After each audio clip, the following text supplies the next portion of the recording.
이순신의 명량해전 역사 이야기.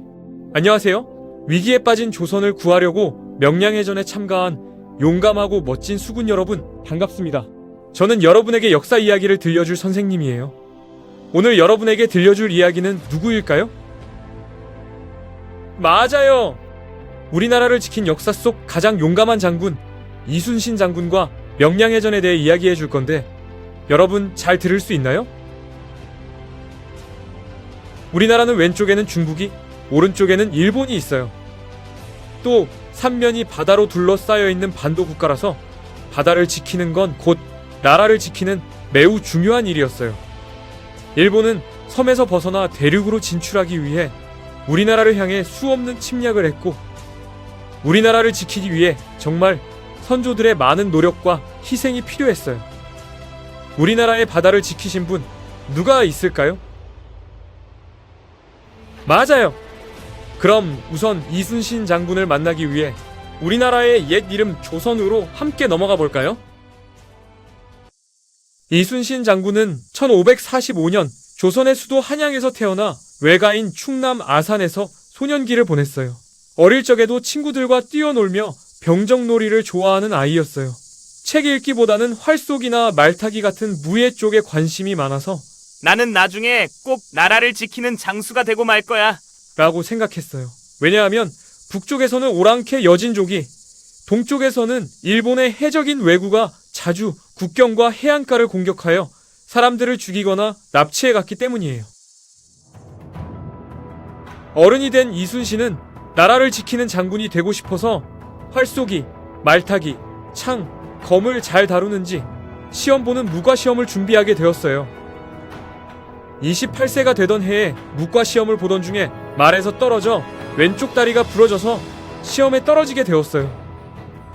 이순신은 내가 지금은 실패했지만 다시 해보자 마음먹고 훈련을 더 열심히 했어요. 그리고 4년 뒤 32살의 나이에 당당히 합격했고, 정말 열심히 훈련해서 진짜 장군이 되었어요. 1592년 임진년에 일본이 쳐들어오는 임진왜란이 일어났어요. 일본의 도요토미 히데요시는 내가 조선을 지나 중국을 넘어 인도까지 정복하겠다! 다며 우리나라를 정복하려 했어요. 그래서 엄청 많은 군대를 이끌고 바다를 건너 조선을 쳐들어왔어요.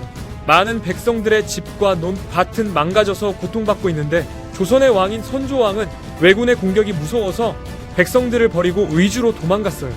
그래서 사람들은 선조왕에 대한 실망감이 너무 컸어요. 하지만 용감한 이순신 장군은 위기에 처한 조선을 지키려고 온 힘을 다했어요. 일본군이 오는 바닷길을 막지 않으면 조선은 위기에 빠진다고 생각해서 배를 더 크고 튼튼하게 만들고 병사들 훈련도 직접 시켰어요. 그리고 뛰어난 전술과 전략으로 옥포해전, 당포해전, 한산대첩 등 많은 전투에서 연달아 승리를 거둬서 이순신 장군은 충청, 전라, 경상도의 수군을 총지휘하는 삼도수군 통제사가 되고, 그 인기가 점점 더 높아졌어요. 일본이 쳐들어온다는 소문이 돌자 선제 공격하자는 의견이 있었어요.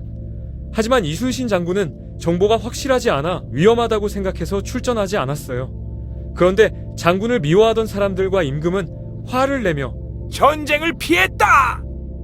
장군을 감옥에 넣고 옷을 벗기고 백의조군을 시켰어요. 백의종군은 벼슬을 버리고 병사처럼 싸우는 것을 말해요. 이순신 장군은 억울했지만 나라를 위해 명령을 따랐어요. 이 사건은 장군의 충성과 나라 사랑을 보여주는 이야기예요. 이순신이 삼도수군 통제사에서 파직당한 뒤 원균은 새로운 삼도수군 통제사가 되었어요.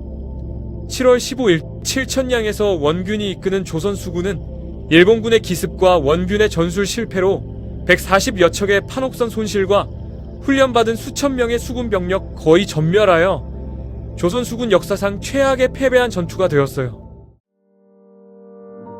나라가 위기에 빠지자 선조 왕은 이순신 장군만 이 조선을 구할 수 있다! 생각했어요. 그래서 이순신 장군에게 삼도 수군 통제사라는 큰 자리를 다시 맡으라는 편지를 썼어요. 그대의 직함을 갈고 그대로 하여금 백의종군 하도록 하였던 것은 역시 이 사람의 모책이 어질지 못함에서 생긴 일이었거니와, 그리하여 오늘 이같이 패전의 욕됨을 만나게 된 것이라 무슨 할 말이 있으리오. 이 편지는 왕의 후회, 미안한 마음과 이순신 장군을 믿는 마음이 담겨 있었어요. 이 편지는 국가 보물로 지정되어서 소중하게 보관되고 있어요. 선조왕은 수군을 포기하고 육지로 올라와 싸우라고 했지만 이순신은 전라도 장흥에서 12척의 배를 겨우 모아서 지금 신에게는 아직도 전선 12척이 남아있나이다. 죽을 힘을 다하여 막아 싸운다면 능히 대적할 수 있사옵니다. 비록 전선의 수는 적지만 신이 죽지 않은 한 적은 감히 우리를 업신여기지 못할 것입니다. 라고 편지 썼어요. 조선의 배는 장군선을 포함하여 12척, 그중 판옥선 한 척이 뒤늦게 합류하면서 13척이 되었어요. 그에 비해 일본 배는 330여 척이었어요. 배의 숫자로는 절대로 이길 수 없다고 생각한 이순신 장군은 남해안 일대를 돌아다니며 흩어진 병사들을 모아 수군 재건에 전력을 다하고 일본국을 무찌르기 위해 지형을 살펴보면서 전술을 고민했어요. 그리고 1597년 9월 16일 진도와 육지 사이의 명량해협에서 이순신이 이끄는 조선수군은 일본군을 무찌르고 승리해요. 어떻게 이순신 장군은 적은 수의 배로 승리할 수 있었는지 알아볼까요? 첫 번째, 일본과 조선의 배에 서로 다른 특징을 이용해서 전술을 세웠어요. 일본의 대표적인 배인 안택선과 세키분해는 바닥이 뾰족해서 암초가 많은 바다에서는 움직이기 어렵고 방향을 바꾸는 것도 힘들었어요. 또한 배 크기가 작아서 대포를 많이 싣지 못하고 빠른 속도로 다가가 적의 배에 올라타서 싸우는 방식을 사용했죠.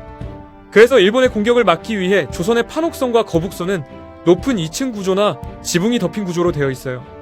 또한 바닥은 유자형이라 암초가 있어도 잘 움직일 수 있었고 대포를 많이 실을 수 있어서 멀리 있는 적도 공격할 수 있었어요.